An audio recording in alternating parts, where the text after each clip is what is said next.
I'm gonna put Hello Kitty next to my face so I stare at Hello Kitty instead of the camera, but it feels more friendly to me. Okay, so today we're gonna be talking about my top surgery, which hasn't happened yet, ta-da, pre-surgery, but I'm having an experience where, as a non-binary individual, I'm not finding other non-binary individuals talking about like top surgery anxiety, the struggles before top surgery, that kind of thing. And so that's what I want to delve into today, is just kind of like my experience with what's going on. I have like a little list that I wrote of things that I've been feeling the past few days. And just to be clear, my surgery is not for a while. Today is May 14th. And so that means that my surgery is in August. It's August 23rd. Woo, woo, woo. I'm so excited. It's 101 days away. I have a 100-day calendar that starts tomorrow. That's the only reason why I know, because it starts on May 15th. And so, with that being said, there's a lot of pre-surgery anxiety. Like, I know it's 3 months away, but if you are trans, you probably understand this. There are these, like, building ups of anxiety that lead to top surgery, or that lead to a gender-affirming surgery, that may not exist in other surgeries. So I just kind of wanted to talk about those things and talk about kind of like how I'm feeling right now. So let's just like delve right into that. The first thing we're gonna talk about is like my anxiety. And the first question that I wrote down is, what if I don't like it? And that's not necessarily to say that I don't want top surgery to any degree. I really, really want top surgery. I have wanted top surgery since I was a kid. Like, I remember wanting top surgery as young as 12 years old. I have never really enjoyed having a chest. And I do have a small chest. I'm very blessed for that. But at the same time, I don't enjoy it. You know, I don't like having it. It doesn't feel like me. I do wear crop tops still and stuff like this, but it stops me from being shirtless at the beach or feeling like I can swim. And swimming is my sport. Everybody has their sport. Swimming is mine. So it stops me from doing the things that I want to do that make me feel like myself. It makes me not feel like myself doing the things that I love. And so I really want top surgery, but there is this fear of what if it happens and I don't like it? You know, there's a lot of top surgeries that have to get revisions, that their results just don't come out the way they want, their scars are crooked, or their scars just aren't the angle that they wanted. Everyone's very specific about the way that they want it, especially with non-binary top surgery. Is this trying to affirm me to be more masculinized or feminized? For me, it does give me a more masculine appearance. However, it is to help me present as this non-binary individual. I find it a good way to wear low cuts, to wear dresses, to wear those things without feeling criminalized for showing my chest. And I also find it a way to get rid of this part of me that still feels increasingly feminine as my body becomes more masculinized over the years with its attributes, with me working out, with things like that. I am going for a more masculinized, you know, stereotypical body, and with that, you know, these just aren't helping me. But that doesn't mean that I am just trying to affirm myself as masculine, if that makes sense.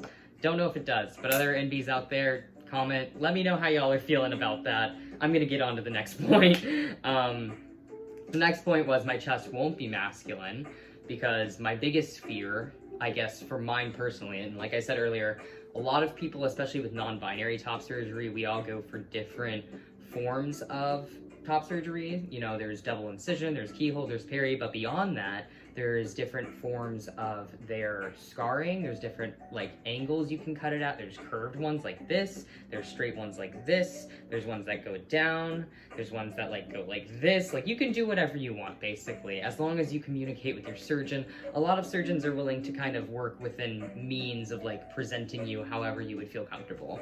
And with myself, like I said earlier, I want it to kind of present as a more traditionally masculinized chest. And I am afraid of, like, curved scars. I really do want more of a straight thing, you know? But, you know, for others out there, what if you're afraid of the other thing, you know? What if you want straight scars what if you want curved scars and they're gonna be straight, you know? These are real anxieties that we're allowed to have. You know, I think a part of why I'm making this video is to validate the fact that I am having these anxieties and that they're totally real, and that it doesn't invalidate my want for top surgery. It doesn't invalidate my need for top surgery, you know? Like, just because I'm questioning a major life decision, it doesn't mean that I'm being, you know, I don't know, self-questioning. To me, it feels like I'm reaffirming all that I want, because at the end of the day, I still choose to want top surgery. I still choose that.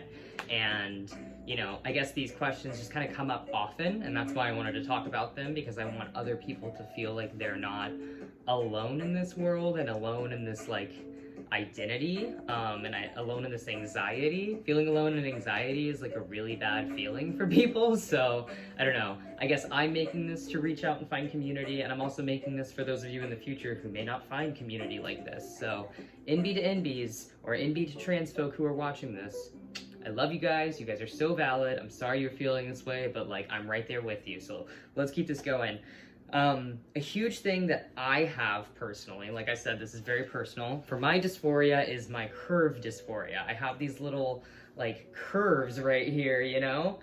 Not a fan of these guys, and I feel like with my chest becoming flatter, this will become more of an issue for me. Now, I think that's fair to, like, have one dysphoria, like, fixed, so to speak, which it might not be. Chest dysphoria for me might be something that's still going on. That's another thing, you know? That's like, you don't know with these kinds of surgeries, but my point here is that my curves, I think, will feel accentuated once my chest is flat, and so I guess I'm nervous that that will become more of a dysphoria for me, as currently it's not like too bad. Sometimes I feel kind of like feminized and cool with my curves, but you know, as I said earlier, if my body becomes more traditionally masculine, will this raise other dysphorias, anxieties, things like that for me? I think these are valid questions, you know? And I guess the struggles I'm having with all of this, I listed another list of struggles, is that I'm having all these cycling anxieties, and it doesn't feel like there's a lot of people to talk to about them. You know, I've talked to other trans folks, and it feels like, at least in my experience, this is not to generalize, this is my alone experience, don't take this as fact for everybody, as, you know, people going through surgery, people not choosing surgery, etc. But from my experience, when I talk to other trans people about top surgery and try to get advice, if they're post-surgery, they either are pretty groggy during it and don't remember a lot of those early days, or a lot of their partners, friends, etc. did a lot for them, so they don't know really what to prepare for. And I am trying to find more help with, like, what do I do in preparation? You know, I want to have like a nice built chest. What kind of workouts do I do? Which luckily there are some places I found, like Body by Daddy on TikTok, which I will never call somebody daddy unless I absolutely have to, but that is their name on TikTok, okay? Body by Daddy does LGBTQ plus workouts, and they do have a lot for masculinized chest for people who want top surgery, etc. So that's like been a good resource for me and things like that, but it does feel like they are far and few between when they do exist. So, and not to be rude, but Body by Daddy, I believe, is a feminine person. So like, for me, it's like I would like more non-binary people with top surgery who have a similar body type to me going through this experience. And I know that's so specific, but you know, especially as trans people, I think we look for representation a lot because it makes us feel more secure. You know, at least that's my experience as a trans person. Seeing trans people in the media, seeing people who look like me in the media, made me feel very secure. And so not being able to find, especially when I'm looking terribly hard for representation, when I can't find it, it does kind of hurt to an extent. It does also feel like a little bit like you're alone in this struggle. And I know for a fact there are thousands of non-binary people out there considering or getting top surgery yearly. So, you know I'm not alone. I know it's a facade of just like not being able to find this niche. So I'm putting this out there to hopefully, like I said earlier, find other folks who are feeling that way, because we deserve to feel represented. We deserve to like feel valid in our anxieties about this kind of stuff. That's also real, you know? Moving on to my next point. This is a real thing, and I don't want to like trigger anybody, so just like content warning, I'm gonna talk about like usage of, you know, undescribed drugs here and sobriety in general. So we're getting into that topic. Yeah. So for top surgery, if you don't know, you cannot smoke, and that means nicotine, other things, you know, anything. You cannot drink, I don't believe, for like, I think a week prior or something like that. They give you a very detailed list, and it does depend on your doctor. But I think my doctor specifically, who I am going to, she said that I cannot drink or smoke, I believe, for a month. I think that's what she said. Don't quote me on that because I don't have the paper in front of me. I know she said I at least cannot smoke for a month. The drinking thing might be a little bit more lenient. However, I've decided just to go completely sober for the whole month before my top surgery. I think I'm actually going to try and go sober for the whole 2 months before my top surgery, just so I can be completely clear. I'll be so real with you guys. I am a THC advocate, so it is really hard for me to think about going sober for such a long period of time. That's not to say there's days where I don't smoke, but there's definitely like a good majority of my life that has some sort of smoke in it. You know what I mean? So it's interesting to now have to take such a long break, not out of choice necessarily, but out of like medical necessity. There's a little rebel inside me that's like, it'll be fine if you just do it right before, but then there's like another part of me that's like, you will literally wake up in the middle of the surgery if you do it before. Because there's two reasons for it, okay? There's two. One, they don't want you to smoke because smoking is bad for, I think it's like blood. It like restricts blood flow, so it can hurt your healing process. It also, THC specifically, can actually hurt the anesthetic process. And so like my biggest fear is not listening to the doctor and waking up in the middle of top surgery, because that would be terrifying. Are you kidding me? I don't know why that's my fear, but you know, your brain comes up with tragic things, and I'm just being real here, okay? I'm just being transparent as hell. Transparent, me. Hello, it's happening. It's scary, okay? I'm scared. And I'm excited at the same time for like top surgery, don't get me wrong, but I just you have these crazy little fears in the back of your head, and I'm like, all right, I gotta have that cycling anxiety while I can't smoke THC for like 2 months. All right, cool, I can do that. I'm gonna do a lot of meditating, guys, gonna do a lot of yoga. I already work out kind of as like a meditation form, so to speak, so I think I'm just gonna be doing a lot more running, listen to a lot more podcasts kind of thing, getting a little toolbox put together of like things I can just do on the fly. Someone told me, one of my friends who's been sober for like 20 years, I was like, dude, I have to do this for a couple months. Like, what's your biggest suggestion? And they were like, genuinely, do anything that you have to do. You know, like, do your dishes, do your homework, like whatever you have to do. I'm in college, so I personally do always have homework or reading or something. I'm avoiding doing that right now, actually making this video. Also, I don't know why this song came on, but I'm not hating it, but I don't know if I'm a fan of it. Anyway, so yeah, just do anything that you have to do to get your mind off of sobriety, so to speak. Try your best, you know. If you do consume, please tell your doctor, you know. I'm gonna do my best, and I'll probably post some more videos in the future relating to sobriety a little bit more, but I think that's just something that's like super important to talk about, because not enough people talk about it, especially in the queer realm. Like, not to be mean, but there's not enough queer spaces that don't relate to drugs or alcohol, okay? There's just like not enough support for like sober people. There's not enough support for like youth queer people. Like, it's just real, okay? So I'm just coming out there saying sobriety is hard. It's not an easy journey, and I will probably be posting in the future regarding to my sobriety journey, because it's going to be difficult, and I want some people to feel seen out there. Anyway, we're moving on. My last struggle is that there's no representation. I kind of talked about this earlier, but there's just been kind of a struggle with representation, for me at least, of representation with non-binary top surgery. The reason I chose my specific doctor is because I really, really, really wanted a doctor that was voiced and well-learned in non-binary top surgery. So I specifically picked somebody that has a lot of non-binary results, like their patients identified as non-binary, and got this and seemed extremely happy with the results. I've talked to like 4 of her patients personally.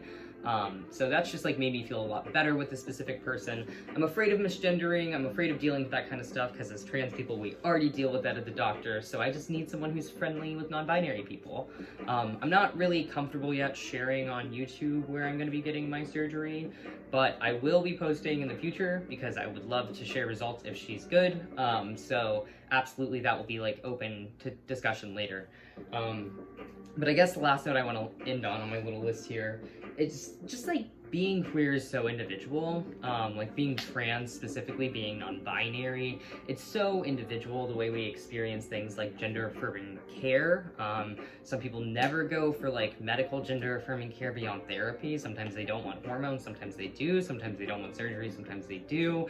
And the way that we approach those surgeries is super different. And I think that it's just really valid to have fear and to be afraid and to want support and to want to see validation, to want to see representation of those who are out there. So just a little shout out to all my NB homies who are struggling, all my NB homies who deserve representation. We deserve representation, we deserve to be here, we deserve validity in our fear, and everything's gonna be okay. We're either gonna get or not get top surgery as per our own discretion. I personally find that this is an extremely freeing journey.